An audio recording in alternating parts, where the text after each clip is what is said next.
From that perspective, I would say that we have an ever-growing, not just demand, but maturity of expectations from the customers, and it works across different sectors.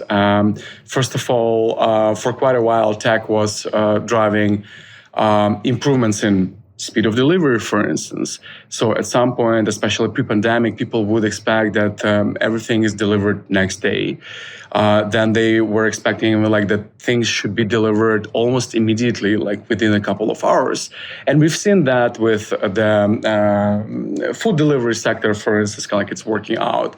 But with the logistics and supply chain disruptions, we understood this is not sustainable, for instance, kind of like for the different segments. Nevertheless, this is just one of the examples when in reality, what customers are looking for is that brands would deliver not only a particular product, but they would become services surrounding these products. So talking about sports, for the idea here would be that it's not only about the running shoes, but it is about the guidance, like which style of running and which shoes would actually kind of like work specifically for you, how to get there, kind of like what is the nutrition program that you should follow, maybe what are the health and training advice like we can provide as well. So from that perspective, tapping into more, once again, as I said, service and building these relationships beyond transaction, so that people wouldn't come to the brands only for a particular product, but they would come to the brand for the service. They would come to the brand for the whole package. And talking about value, as the industry at the moment, the competition is quite high, and literally we need to make sure that we deliver this value with every purchase. We need to be searching for innovation. We need to be searching for newness. We need to be searching for something else to differentiate ourselves, to build the relationships with the customers. And eventually, I think we need to leverage more direct relationships and more direct communication as well, utilizing new distribution channels like live commerce, for instance, or recognizing customers across different channels from online to offline, and really having personal relationships with them.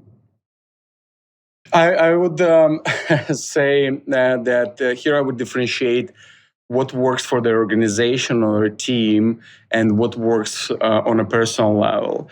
On a personal level, what helps me is to stay on top of the trends by following the leaders in the industry through conferences, through LinkedIn, through social media, just trying to catch up every day a bit on the immediate and the news, but then trying to dive into particular topics. And I have a bit of a learning plan myself, topics that I follow, topics that I'm trying to be curious about.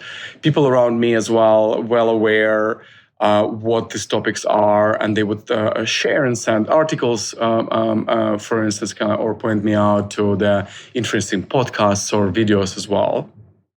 I would say that it is about the velocity of learning and the approach to continuous innovation. What's important, it shouldn't be a one-time activity. It should be a subset of tools available to do that, the processes and the mindset, and one fuels another. From that perspective, what I mean by the continuous, it should be infringed in the cycle of continuous discovery, that at all times, like we are trying to understand our customers, we are trying to understand where their mind is, kind of like we're trying to understand what makes them tick. And therefore, kind of like we ideate, we conceptualize on how can we respond. We're looking for the insights, and insights could be qualitative or quantitative, and we can be reaching out directly to our customers, or indeed kind of just like following the industry trends.